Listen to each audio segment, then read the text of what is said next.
Deus abençoe. Meus irmãos, estamos nessa caminhada desafiadora. Esse é o nosso terceiro domingo que nos deparamos com essa série de mensagem. Eu decido servir. E essa série não é só um convite a usar uma camiseta bacana que o pessoal do Micom, que o Ministério de Comunicação fez, elaborou. Não é só ter um mote, lava os pés. Não, é muito mais. É algo que Deus desafiou o nosso pastor, desafiou o conselho pastoral dessa igreja, tem nos desafiado. Porque nós cremos mesmo, nós cremos num chamado. Nós cremos num chamado a partir do chamado do nosso mestre, Jesus de Nazaré. Nós cremos no chamado para servirmos a nossa cidade, servirmos as nossas famílias, servirmos a esse bairro. Então nós cremos e começamos há um tempo atrás aqui, há 3 domingos atrás, a meditarmos a partir dessa referência de João capítulo 13. O chamado de Cristo Jesus, para lavar pés. E o nosso pastor mostrou aqui por que devemos servir. Porque Cristo serviu até o fim, amou até o fim. E disse que se não houver serviço, não tem parte. Porque ele disse, se eu não lavar os teus pés, Pedro, você não tem parte comigo. Então vimos isso. Mas vimos também, a partir de uma música, de uma bela melodia, que está lá em Filipenses capítulo 2, nós vimos porque Cristo pegou o caminho de servo. E vimos a ideia do doulos, do escravo, sabe, daquele que se lança sem buscar e esperar a exaltação, mas se lança para se cumprir um chamado. E percebemos assim, como que a igreja cantava e como que a igreja se desafiava a partir do testemunho de Jesus de Nazaré. Depois vimos que nessa caminhada de serviço, o servo, ele não tem projetos próprios, ele não tem planos próprios. Então o nosso pastor nos trouxe isso. E à noite, no domingo passado, vimos e aprendemos aqui a importância de 2 coisas fundamentais na caminhada do serviço. A primeira, unidade. Como que a unidade é importante numa igreja. E aprendemos aqui que às vezes estamos juntos, mas não estamos unidos. Somos da mesma igreja, mas nós não estamos unidos. E aprendemos que quando essas coisas acontecem, o fracasso, a derrota é certa. Porque Cristo falou que reino dividido não subsiste. Então, aprendemos que não é fácil a caminhada da unidade, que nós precisamos estabelecer algumas coisas. Como disse Richard Baxter, nós precisamos estabelecer alguns caminhos. Então, como viver em unidade diante de tanta diversidade? Então, no caminho que Richard Baxter nos ensinou, ele vai falar, olha, nas coisas essenciais, fundamentais, unidade. E o que são as coisas fundamentais? A Bíblia é inerrante. A Bíblia não contém, ela é a palavra de Deus. Nós não somos, entendeu, meus irmãos, fundamentalistas, nós somos ortodoxos, nós cremos na parúzia, na volta de Cristo, nós cremos na conversão do homem, nós cremos no poder que o Evangelho tem. Então, em todas essas coisas, unidade, fechamento, não importa se é de uma outra denominação, não importa, nós estamos unidos quando esses fundamentos estão aqui. Agora, nas coisas não fundamentais, liberdade. E o que são as coisas não fundamentais? Se o irmão da assembleia, se lá as mulheres vão de saia, isso não é fundamento. A ceia, sabe, batismo, tem que ter batismo. Se tem, está não a bênção. Entrar nos detalhes, nessas coisas, liberdade porque eu sou um, através disso e através da ação do Espírito Santo com a igreja da China, da Índia, da África, dos Estados Unidos, da América Latina. E em tudo mais, liberdade para esse movimento que tem transformado o mundo. Então tem sido assim a nossa caminhada até aqui. E hoje, agora pela manhã, eu quero pensar nesse tema aqui. Entendendo as palavras igreja e Marte na prática do serviço. Semana passada nós vimos e aprendemos um pouco à noite sobre a missão da igreja. Só que hoje eu quero pensar e meditar com vocês, meus irmãos, sobre a palavra igreja, entender o que é igreja, o que é Marte, o que é martírio, o que é esse chamado. Então nós precisamos entender isso de uma maneira muito clara, sabe, muito clara mesmo, de uma maneira que venha iluminar nossa mente e aquecer os nossos corações, para nos impulsionar. Então, meus irmãos, nessa trilha, nesse entendimento, você crê que a igreja não é esse prédio, você crê nisso? Meus irmãos, você que está aí sentado nesse banco, ouvindo esse culto, participando, adorando o Senhor, mas você crê que esse prédio não é a igreja? Você crê ou não? Isso é fundamental para todos nós. Porque se nós não entendermos isso, nós vamos nos afastar de algo muito tremendo que Deus tem nos chamado para esse mundo, para essa época. Isso é um local de reunião. Você é a igreja. Eu sou a igreja. Nós somos a igreja. Reunidos aqui e reunidos lá na praça, reunidos em porões, reunidos em presídios, reunidos debaixo de perseguição, porque onde um ou dois estiverem reunidos, ali está a igreja. A igreja não pode ser presa geograficamente, ela não pode ser controlada, porque a igreja é a reunião dos nascidos do Espírito. E quem é nascido do Espírito é como o vento, não sabe de onde veio e nem para onde vai, ninguém consegue prender ou destruir. Então, meus irmãos, quando nós nos deparamos com esse entendimento, essa frase, ela faz todo o sentido. Bill Hybels falou, a igreja é a esperança do mundo. A igreja local é a esperança do mundo. A esperança do mundo não está nas ONGs. Nós vimos isso domingo passado. O Greenpeace pode fazer, o Médicos Sem Fronteiras pode fazer, mas ninguém pode fazer o que a igreja pode e deve fazer. Nós somos a esperança do mundo, e quando uma igreja começa a entender isso, o mundo começa a clamar pelo agir e pelo mover dessa igreja. Essa semana, essa é para aplaudir de pé. Associação de moradores, depois de alguns movimentos no nosso bairro, Mariane gostou do aplaudir de pé ali, ó, viu? Isso aí.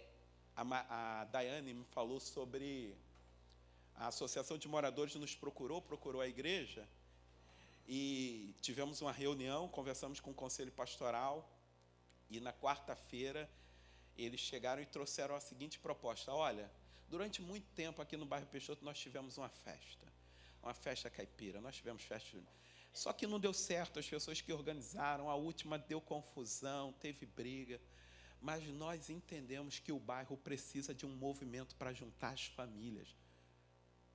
Nós queremos também isso, ou não?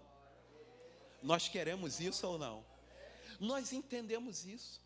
E depois daquela feira de ação de graças em novembro, que vocês ofertaram toda aquela quantia para aquelas instituições que nem tinham vínculo com vocês, nós queríamos propor algo. Nós não podemos fazer, mas gostaríamos que vocês fizessem uma festa caipira para todo o bairro, no mês de julho, mês do nosso aniversário. Meus irmãos, a igreja é a esperança do mundo. Meus irmãos, Primeira Igreja Batista de Copacabana, o que nós devemos responder para eles? Sim ou não? Nós vamos ou não fazer essa festa? Uma festa fantástica, maravilhosa, linda, com trabalho para criança, e falando para o bairro, a igreja é a esperança do mundo. Então, trava na sua agenda, dia 27 de julho, depois da nossa colônia de férias, o encerramento da colônia de férias vai ser lá na praça. Nós vamos fazer uma festa linda, e tudo aquilo que arrecadarmos, nós vamos investir no espaço comum para as crianças do bairro.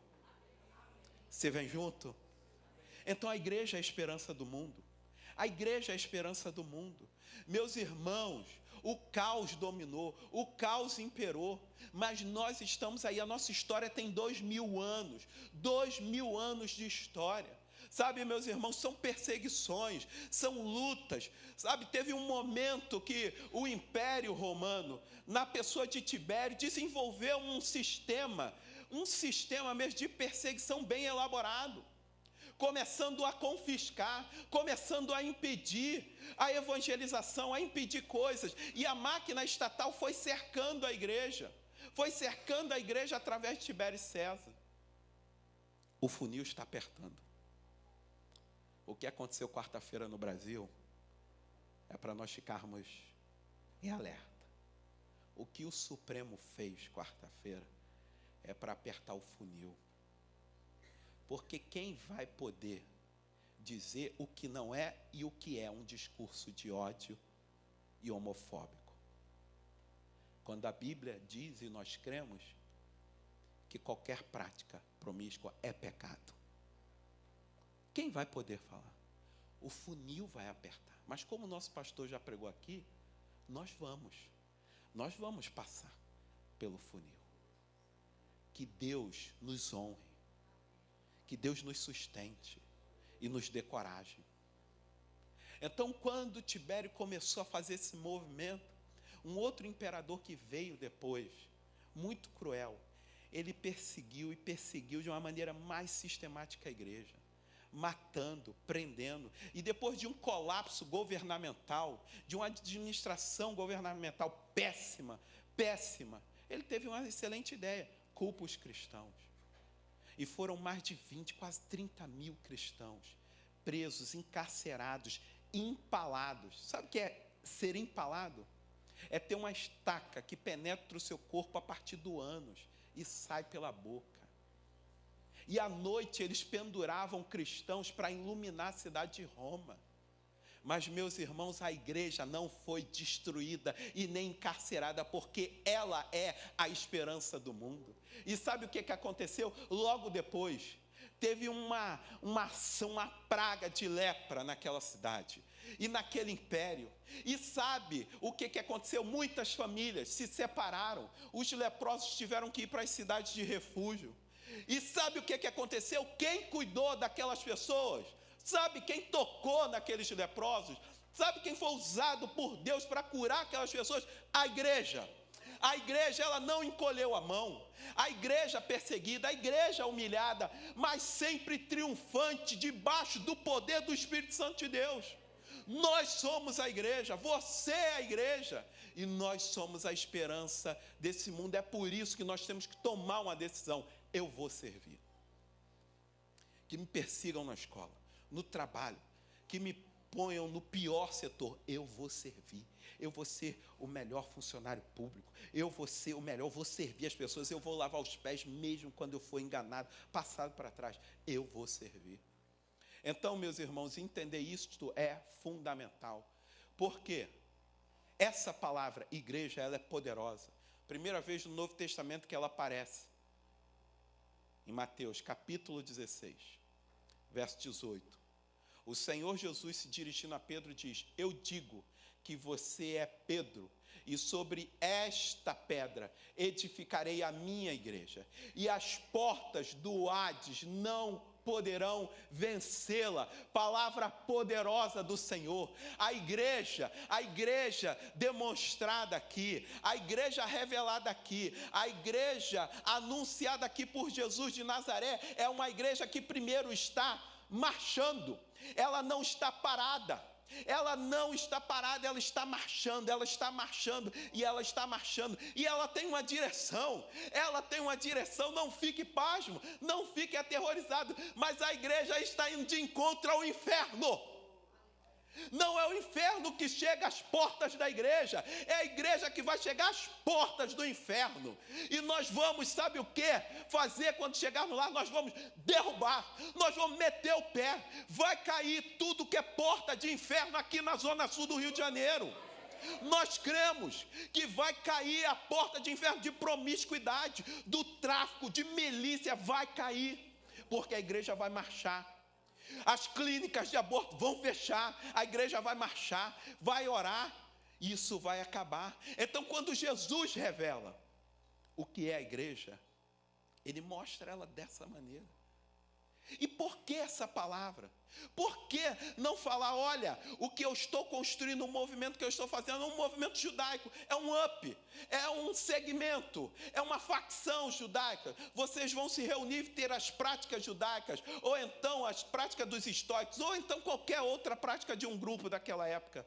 Mas Jesus pega, para falar desse movimento, ele pega essa palavra eclésia, que traduzida para o português é igreja, com duas palavras que formam a palavra eclésia.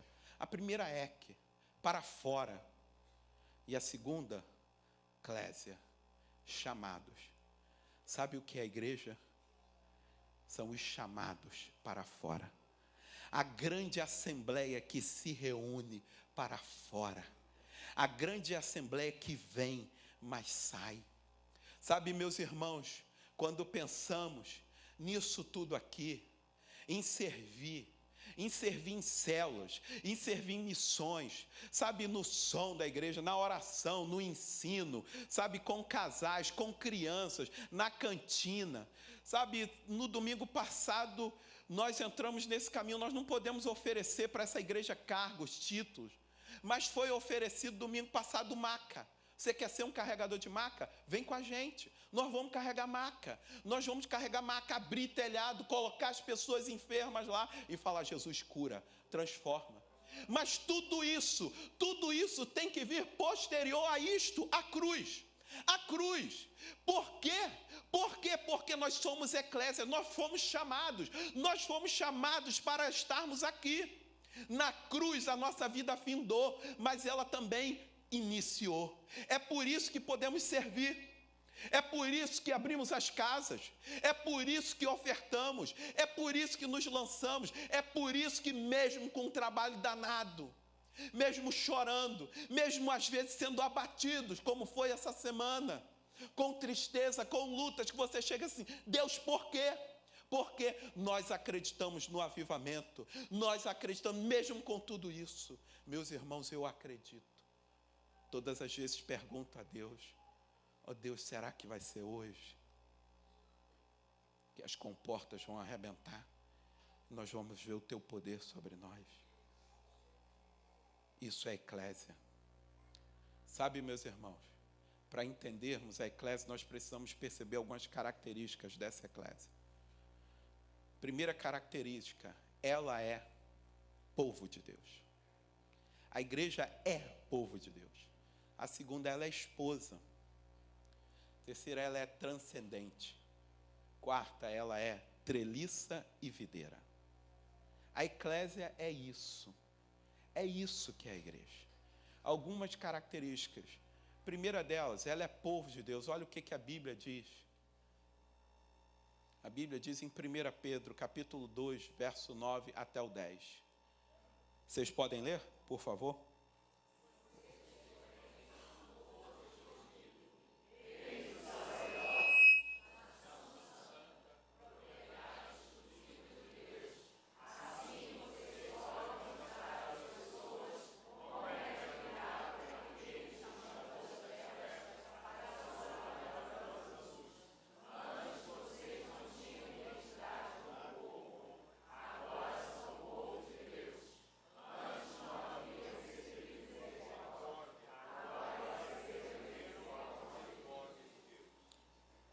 Sabe, quando o apóstolo Pedro, já na tenra-idade, com idade bem avançada, um ancião, um bispo da igreja, e ele está falando para uma igreja que está debaixo de perseguição, uma igreja peregrina.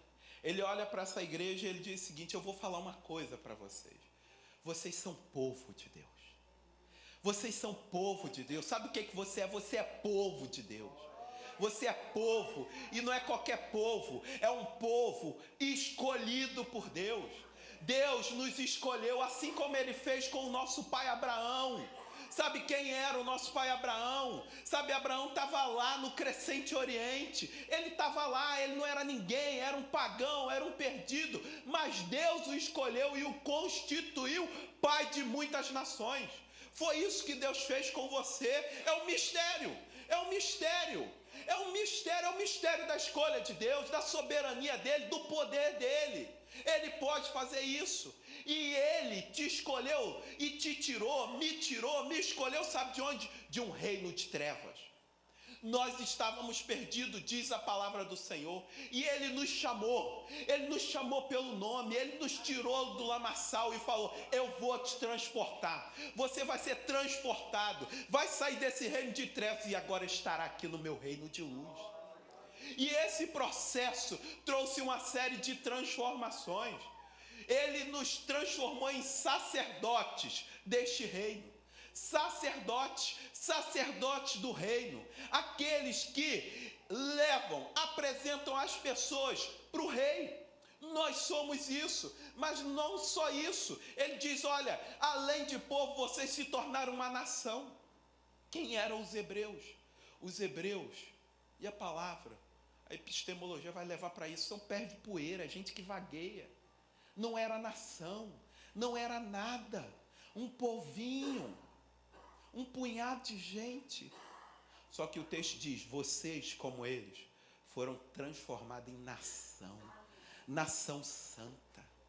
Nós temos sim dupla cidadania. Nós somos povo de Deus, nação de Deus. Nós estamos nesse mundo, mas não pertencemos a esse mundo. Mas não só isso, ele diz: exclusiva. Uma nação exclusiva. É a nação de Deus que Deus separou, que Deus trouxe. Então a primeira coisa que nós precisamos entender é isso. Essa é a primeira característica da palavra eclésia. Nós somos povo. Eu sou povo com um povo que se reúne para adorar Cristo Jesus na Rússia. Eu sou povo com ele. Eu não sou povo só com os irmãos batistas, não, eu sou povo com os irmãos assembleanos. Eu sou povo de Deus, é o meu povo. E onde o meu povo estiver, eu estarei. O que eles entrarem em projeto do reino, eu também entrarei. Povo do Senhor, povo poderoso do Senhor. Mas não é só isso, meus irmãos. Não é só isso. A eclésia também é noiva. Noiva. Vocês podem ler esse texto?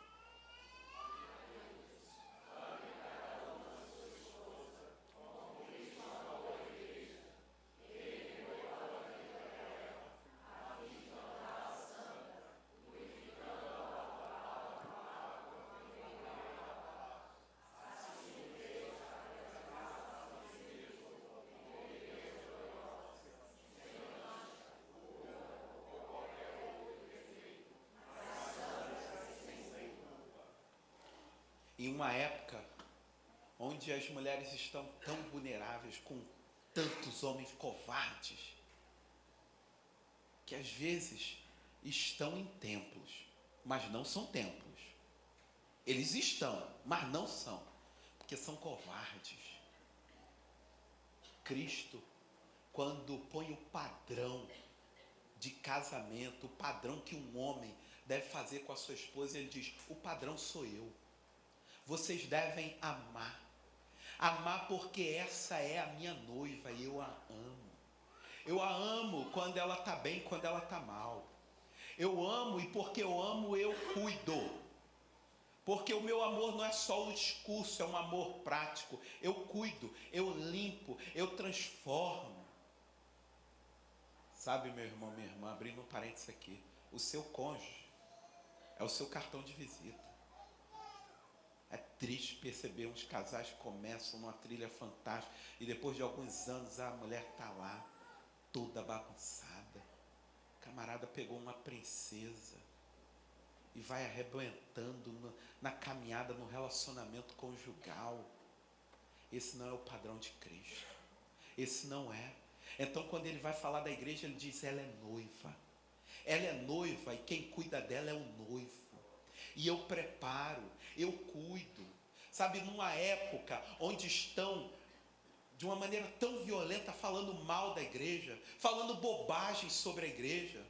gente que não tem causa do que a igreja está fazendo, do que a igreja está demonstrando, onde a igreja está atuando. A igreja, meus irmãos, tem mudado esse país. Sabe, a igreja freou uma das maiores epidemias desse país. Quem tem freado é a igreja, a epidemia do tráfico. Sabe, quem cuida de cracudo é a igreja, porque o governo falhou, todo mundo falhou, mas a igreja está pegando e transformando. É poder de Deus, é poder. A igreja está aí, nas favelas, nos presídios. Pela graça do Senhor, essa igreja investe na minha vida. Eu tenho tido a oportunidade de viajar nesse país para ver. Meus irmãos, olha, eu pego ônibus, avião, onde me falarem, Roberto, tem uma igreja em tal lugar que está fazendo algo. Eu pego ônibus, pego carro, vou para lá. E o Luiz Otávio vai comigo. Agora o João Marcos tem ido também. Meus irmãos, eu chego nesses lugares. Lugares como Formiga, como Laranjeiras do Sul, como Santarém, lugares como o norte do país, meus irmãos, lugares esquecidos por tudo e todos, mas uma igreja lá fazendo a diferença, transformando a vida de milhares de pessoas. Sabe o que é isso? A noiva sendo adornada pelo marido. Então ela é noiva, mas, meus irmãos, a igreja ela é também, como vimos, transcendente. E eu acho isso fantástico. A palavra do Senhor diz, portanto, preste atenção, isso é sério. Diante daquilo que eu estou falando para vocês, preste atenção. Portanto, todos nós, dos quais o véu foi removido, podemos ver e refletir a glória do Senhor. E o Senhor, que é o Espírito, nos transforma gradativamente à sua imagem gloriosa, deixando-nos cada vez mais parecidos com Ele. A igreja tem essa característica, ela é transcendente. Ela é transcendente. A igreja está aqui, mas ela não milita aqui. A igreja está aqui, mas ela não está condicionada àquilo que aqui está acontecendo. A igreja vive no plano espiritual. Então, não são orçamentos que põem o ritmo da nossa caminhada. Não são perseguições, não são governo. Sabe por quê? Todos eles caíram. O Nero foi destruído. Reinos foram destruídos, mas a igreja gloriosa, transcendente está aqui, marchando e operando o poder do Senhor. Meus irmãos, vocês imaginem a história de Moisés. Você tem certeza mesmo que Moisés era um homem de Deus? Você crê que Moisés era um homem de Deus? Você pensa o que aquele homem padeceu, o que aquele homem sofreu? Moisés, um homem que abençoou milhares de pessoas, milhões de pessoas, um homem usado, um homem apaixonado, um homem que por amor a Deus colocou em risco a sua vida. Um homem que por amor a Deus viu sua família traí-lo. Um homem que quase foi assassinado pelo seu próprio povo. Um homem que, segundo Hebreus, capítulo 11 diz, abriu mão. Do que você tem aberto mão? Você fala, eu falo que ama a Deus, mas o que você abriu mão? Hebreus 11 diz que ele abriu mão dos tesouros do Egito. Esse homem era um homem que amava a Deus e que Deus o amava. Mas a Bíblia diz, em Êxodo 32 e 33, que um dia esse homem fez um pedido a Deus. Moisés chegou diante de Deus e falou assim, Senhor, te peço uma coisa. E Deus falou, qual é, Moisés? Me revela a tua glória. Me mostra a tua glória. E Deus falou assim com ele, Moisés, vem cá. Está vendo essa rocha aqui? Ela tem uma fenda. Eu vou te colocar nessa fenda. Eu vou te colocar aqui. E eu vou colocar minha mão. E eu vou passar com a minha mão. Eu vou andar. Quando eu estiver de costas, eu vou deixar você ver as minhas costas. Porque a minha glória, Moisés, eu revelo a quem eu quiser. O apóstolo Paulo está falando, portanto, nós, dos quais o véu foi removido, a separação entre nós, isso tudo foi tirado. Nós não andamos mais no plano natural, nós estamos do outro lado do véu, e por estarmos do outro lado do véu, nós vemos o que? A glória do Senhor. A glória do Senhor. É por isso que cremos em ressurreição dos mortos, é por isso que cremos em cura de câncer, é por isso que cremos em transformação de cidade, é por isso que cremos na proclamação do Evangelho, porque nós estamos do outro lado do véu.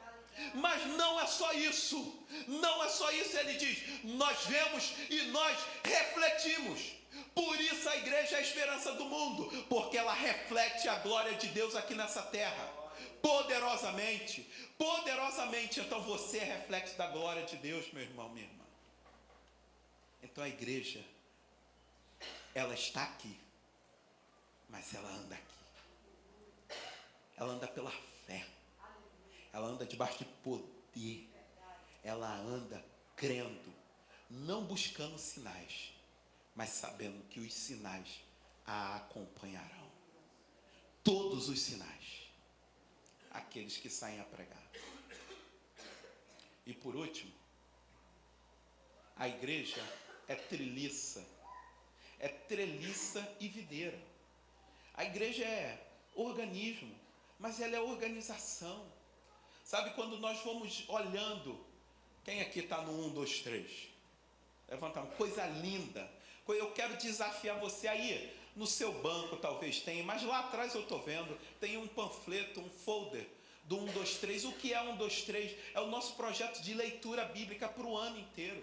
Nós estamos lendo um capítulo do Novo Testamento por dia, 260 capítulos. Meus irmãos, que desafio fantástico. Nós estamos agora no livro do De Repente. Eu não falei para vocês que era melhor que a série do Netflix? Vocês perceberam? É melhor, não é? Mas você está lá de repente a cadeia cai, de repente ele é curado, de repente vem o poder, de repente tem derramar, é de repente direto nesse livro. E você vai lendo o livro dos Atos do Espírito Santo e você vai vendo isso, só que de repente, uma confusão na igreja, de repente tem confusão também. A treliça está aqui. O que é a treliça? A treliça é importante, sem a treliça a parreira não vai. Vai crescer no chão, é perigoso, mas a treliça, ela tem que ficar escondida, o fruto é que tem que aparecer. E o que aconteceu? Muitos gregos se convertendo, muitos gentios se convertendo, e um grupo começou a desejar impor, a colocar sobre eles um jugo do judaísmo, e aí teve a primeira assembleia da história da igreja. E diante desse impasse, a igreja resolveu, como numa boa assembleia, fazer o quê? Votar. Claro que ela não resolveu votar. Por quê? Porque ela viu que na votação anterior, entre solta Barrabás e prende Jesus, a votação não deu certo. Falou, então esse negócio de votar é perigoso. Aí teve uma segunda votação, em Atos 1, para escolher Matias. Também não foi uma escolha legal. Então a igreja decidiu, sabe o quê? Orar e entender uma direção, uma visão. E aí, nesse interim, tem os judeus falando que os gentios tinham que praticar e viver como os judaizantes. Tinha lá o apóstolo Paulo que viu Deus sendo derramado sobre os gentios. Tinha o apóstolo Pedro que viu também o Espírito Santo sendo derramado sobre os samaritanos. Eles presenciaram todas essas coisas, todo esse poder sendo derramado. E aí um homem, o primeiro líder da igreja, com uma visão se levanta. Quem é? Tiago. Chega e diz, eu ouvi A, eu ouvi B, e digo isto, que estes irmãos que se converteram sejam livres do judaísmo. Eles não têm que praticar essas coisas, mas que eles se abstenham desse mundo imoral, das práticas pagãs, sabe, de toda promiscuidade, e sirvam a Deus na cultura deles. Meus irmãos, a igreja é isso. É treliça. E é videira. Precisamos. Então, essas são características que vão nos impulsionar, que vão nos levar adiante, que vão transformar esse mundo, que vão nos levar a sermos de fato a esperança desse mundo. Então, para isso acontecer, nós precisamos entender essa outra palavra, Marte. Marte. Marte. E a partir desse entendimento, nós temos que nos lançarmos nesse texto. Vocês receberão poder. Poder quando o Espírito Santo descer sobre vocês. E serão minhas testemunhas em toda parte. Em Jerusalém, em toda a Judéia, em Samária e nos lugares mais distantes dessa terra.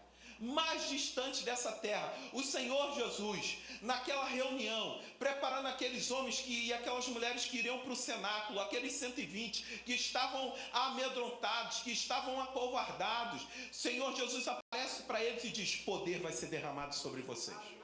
Poder. Vocês serão enviados não debaixo da força de vocês, mas debaixo de poder, e poder que vem do alto. E esse poder vai transformá-los, sabem em quê? Em testemunha. Nós saímos da condição de réus, de condenados, para testemunhas. E aqui que é a coisa fantástica e mágica. O que é essa palavra testemunha? Que é traduzida para o português como testemunha. A palavra é essa, martírio. Marte, martirion. É isso que é ser testemunha. Só que esse conceito, esse entendimento de Marte, ele foi se perdendo, foi sendo deturpado com o passar do tempo. Porque o que é ser Marte para todos nós? Ser Marte é uma pessoa que põe bomba no corpo, entra no mercado e explode outras. Não, segundo a caminhada cristã, não é isso Marte. Ser Marte, então, é ser como os kamikazes na Segunda Guerra Mundial? Também não. Também não. Ou então, se essa for a proposta, os cachorros, os cães do Exército Vermelho da antiga República Soviética devem serem considerados como mártires. Porque os soviéticos colocavam bomba neles e adestravam aqueles cachorros para irem em direção ao exército inimigo. Não, ser mártir na caminhada cristã não é alguém que morre por algo. Não é alguém que se acaba com a sua vida por algo. Não, ser mártir na caminhada cristã é alguém que vive e vive intensamente por algo. E por viver dessa maneira intensa, ele está disposto a tudo, até colocar a sua vida. Mas ele não é alguém que levanta e sai para morrer. Ele é alguém que levanta e sai para viver e transformar. E transformar em que roteiro? Transformar nesse roteiro. A partir de onde? Da Jerusalém. Vocês serão minhas testemunhas em Jerusalém. Sabe onde é a tua Jerusalém? A tua Jerusalém é a tua casa. É a sua casa. Sabe, nós devemos mesmo nos lançar em missões, ganhar pessoas. Nós estamos, pela graça do Senhor, chegando na Índia. Devemos. Barnabé, devemos nos envolver com tudo isso, ganhar o Brasil. Mas nós devemos ganhar os nossos, na nossa casa, no nosso trabalho, a nossa Jerusalém. Onde está a tua Jerusalém são os teus. Mas não é só aí. Vai crescendo, você vai ser testemunha também na Judéia. Na Judéia e em Samária. Nós vamos mudar, transformar essa cidade. A igreja vai mudar e transformar essa cidade. Nós vamos começar pequeno, porque tudo no reino é pequeno. Nós vamos ganhar o vizinho da esquerda e o vizinho da direita, e nós vamos servi-lo, nós vamos abençoá-lo. E daqui a pouco nós vamos estar em um prédio, 2 prédios, 3 prédios, 10 prédios, 100 prédios, 1000 prédios. Daqui a pouco nós vamos entrar nas favelas. E daqui a pouco vai ter overbook de cocaína. Eles vão querer vender, mas não vai ter ninguém para comprar. Porque nós vamos entrar e nós vamos mudar a vida das pessoas com o poder da mensagem do Evangelho. Até os confins da terra. Até os confins da terra.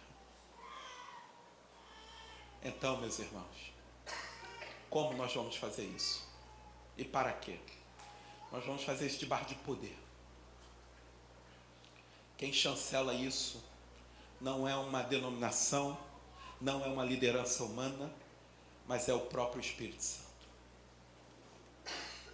Como nós temos aprendido aqui nesse púlpito, o Espírito Santo não pode ser resumido a uma doutrina. O Espírito Santo é uma pessoa.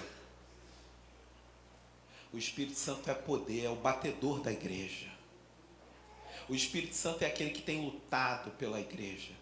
Quando homens se levantam e dizem que vão destruí-la, fechá-la, acabar com ela, enquadrá-la. Quando a heresia entra e todos dizem, agora acabou, agora destruiu. Muitos falaram que na virada do século passado que a igreja não seria mais solução. Alguns disseram, com o advento da eletricidade não tem como crer em milagres.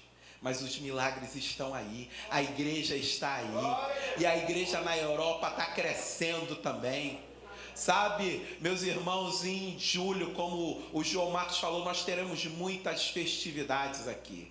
Inclusive teremos a consagração do João Marcos como pastor da nossa rede Ponte.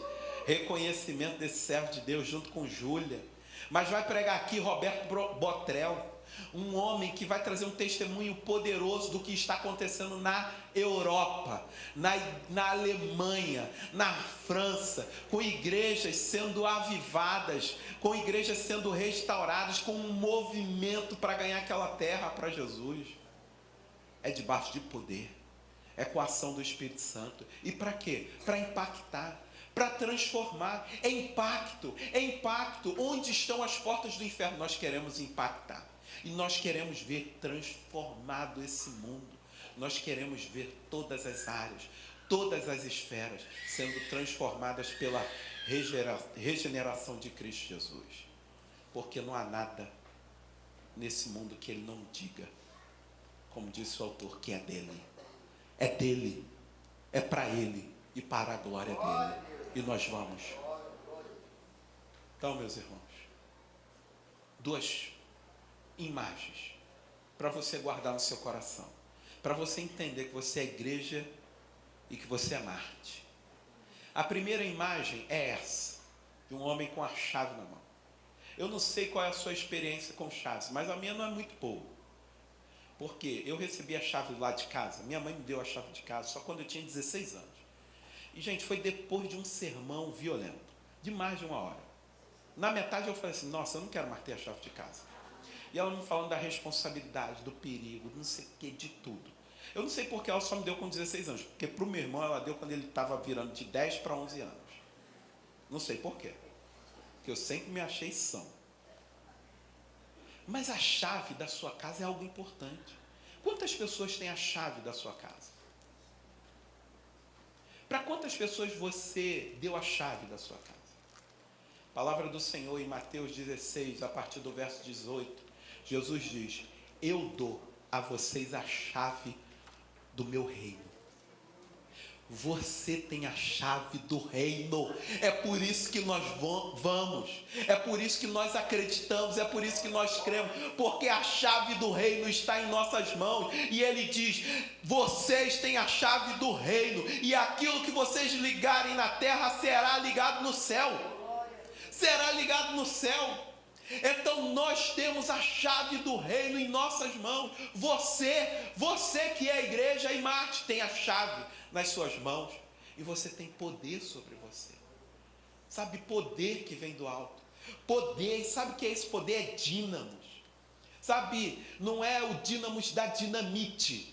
É o dínamos que vai implodindo aquilo que nos impede de sermos usados cada vez mais pelo Senhor e possibilitando a nossa caminhada por uma transformação geral desse Brasil. Esse mês as Assembleias de Deus estão comemorando quantos anos, Luiz? Luiz esteve lá pregando na Matriz, lá em Belém, 108 anos. Meus irmãos, aqueles irmãos saíram do norte do país. A vida deles era uma vida de serem expulsos. Expulsos de uma igreja A, expulsos de uma igreja B. Mas eles saem sem nada. Saem sem condição nenhuma. Vêm descendo pelo Nordeste, vêm atuando. E eles só têm uma coisa: o Espírito Santo de Deus. E eles mudaram a forma de cultuar do Brasil. Então você tem sobre você poder, poder, poder.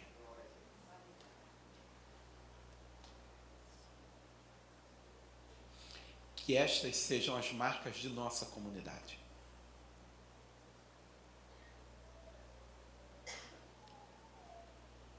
Que essa comunidade seja uma comunidade reconhecida, entendida como uma comunidade que conhece mais e mais o Espírito Santo. Que as pessoas digam, que as pessoas vejam, que as pessoas presenciem que o Espírito Santo tem sido o nosso batedor. Esse é um desejo que tem estado no coração do nosso pastor. Esse é um desejo dos nossos líderes. Mas eu quero desafiar você, igreja, que esse seja o desejo do seu coração. Que mais e mais você seja um conhecedor do Espírito Santo de Deus. Que essa igreja viva a metanoia, viva a transformação, viva a metamorfose causada pela palavra do Senhor. Que seja uma igreja que constantemente é transformada de glória em glória para refletir cada vez mais a glória do Senhor neste mundo. E que essa igreja viva hoje, Atos 29. E você vai abrir a sua Bíblia e vai procurar Atos 29, mas não tem Atos 29, mas tem Atos 28. E o último verso de Atos 28, o último verso não é uma conclusão, não é uma doxologia, não é nada disso. O último verso é um aberto. Sabe por quê? Porque nós somos a igreja que continua escrevendo essa história. Sabe, o avivamento da Inglaterra passou, eles escreveram. O avivamento da América Central, o avivamento da Coreia do Sul, o avivamento dos Estados Unidos. Nós somos a igreja do hoje que está escrevendo Atos 29. Nós somos a igreja que vai caminhar para o avivamento. Então que nós venhamos viver isso. E por último, romper limites. Romper barreiras, desafios, romper todos os gigantes, romper com os mares, romper com os muros. Uma igreja que marcha debaixo desse poder. Então, voltando e concluindo para o início dessa mensagem, que você, que eu, que sejamos a esperança para as nossas casas. Que você seja a esperança. Você venha a ser a esperança para a sua casa, para a sua Jerusalém. Para o seu pai que não é cristão, que você seja a esperança. Para a sua mãe que não é cristã, que você seja a esperança. Para o seu filho que não é, que você seja a esperança. Você aceita esse desafio? De falar, eu vou ser a esperança. Porque eu sou igreja, a igreja local, esperança do mundo. E eu sou igreja local. Você que é esposa. Que você seja a esperança para esse marido, edificando a vida dele. Que você seja a esperança para essa esposa, edificando a vida dela. Que você seja a esperança para a Pibicop. São muitos desafios, são muitas realidades, são muitos mesmo obstáculos. Sabe, mas nós podemos olhar e falar, isso não é comigo. Mas podemos falar, essa luta é da minha igreja, é minha.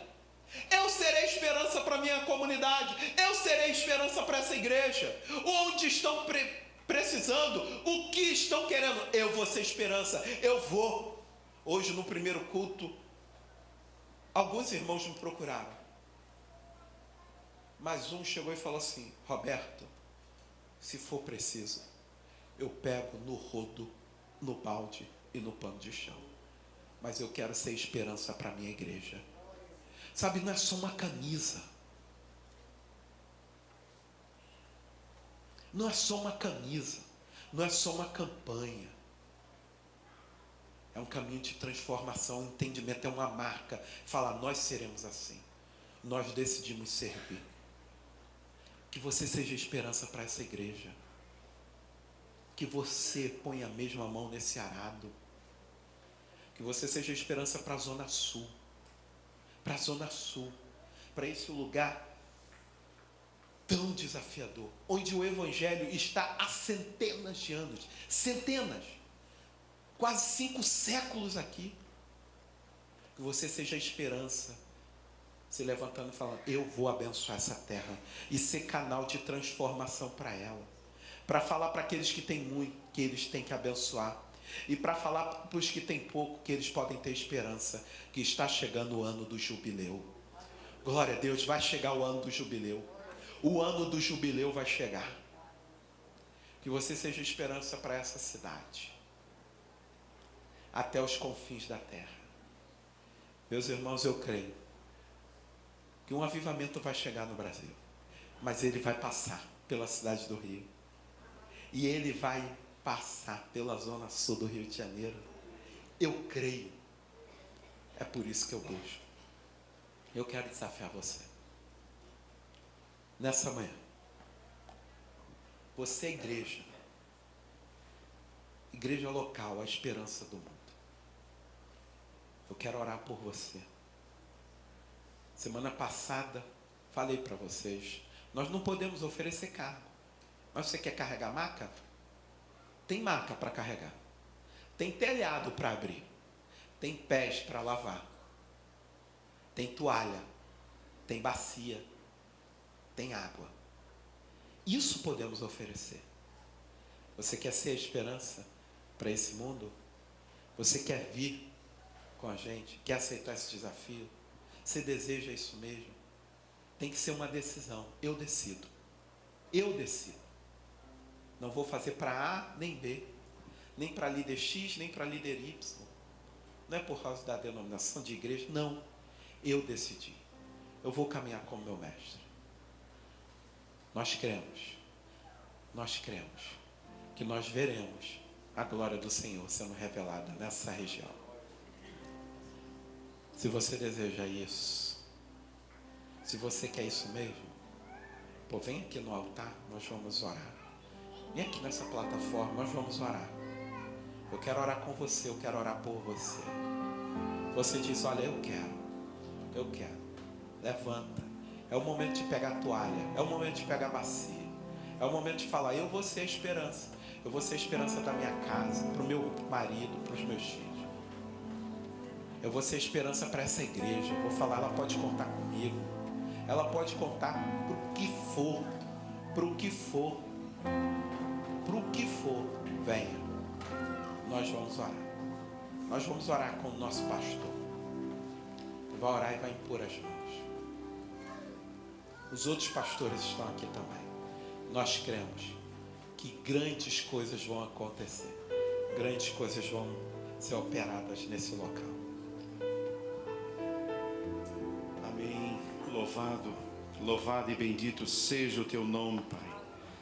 Louvado seja o teu nome pela palavra que o Senhor trouxe aos nossos corações nesta manhã. Deus, cremos mesmo que é uma palavra do teu coração para o nosso coração.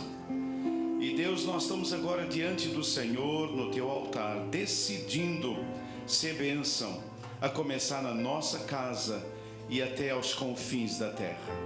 Por isso, Deus, em nome de Jesus, nesta manhã, que o Senhor venha visitar cada vida que aqui está. Que o Senhor venha derramar a sua graça santa e a sua graça bendita. Que o Senhor venha nos encher com o seu Santo Espírito. Que o Senhor venha nos renovar. Que o Senhor venha nos fortalecer. E que a tua graça esteja sobre nós. E que saiamos daqui, ó Deus, plenos do Senhor, cheios do Senhor, para realizar esta obra santa e esta obra bendita. Para levar a palavra àqueles que não te conhecem. Para levar cura àqueles que estão enfermos, libertação àqueles que estão oprimidos, ó Deus querido, para levar a tua graça, o teu reino poderoso. Ó Deus, nada pode deter a marcha da tua igreja, nada pode deter a marcha do teu povo. Ó Deus, somos o teu povo nesta manhã e queremos receber a unção que vem do Santo, a unção, Senhor, de poder e graça, para levar essa mensagem mensagem a todos os que estão ao nosso redor. Nos ajude nesta manhã a responder sim, a dizer: eu decido diante do Senhor realizar a sua obra para a glória do teu nome, e para que vejamos, ó Deus, a começar em nossos lares, vidas se rendendo, vidas se quebrantando, pessoas se entregando ao Senhor Jesus Cristo. Deus, venha reescrever a história, a nossa história, a história da nossa família, a história do nosso povo. Deus, queremos uma história nova, queremos ser novas criaturas em Cristo Jesus, para a glória de Deus. Então, Senhor, nesta manhã, eu peço agora que o Senhor visite o meu irmão e a minha irmã que aqui estão, e que o Senhor derrame graça sobre estas vidas, que o Senhor os encha com o seu Santo Espírito nesta manhã, e que saiamos daqui renovados, restaurados, Pai, para realizar a tua obra, para realizar, Senhor, a tua vontade ao nosso redor. Deus, dê-nos a Zona Sul, Senhor, nos ajude a ganhar vidas, Pai, faça de nós pescadores de homens, e que possamos fazer diferença como igreja que somos, para a glória do teu nome. Que Cristo seja visto em nós, que Cristo seja cheirado e formado em nós, e que as pessoas desejem o Cristo que habita em nós. É a minha oração. Abençoe o almoço que teremos agora, abençoe o trabalho à tarde, abençoe o culto logo mais à noite. Senhor, que esse dia seja consagrado e dedicado completamente a ti. É a nossa oração, é a nossa petição, em nome de Jesus, o Senhor da glória. Amém e amém e amém. Louvado seja o nome do Senhor. Que Deus te abençoe, meu irmão, que Deus te abençoe, minha irmã, todos lá no terceiro andar do almoço gostoso, e que Deus nos abençoe poderosamente.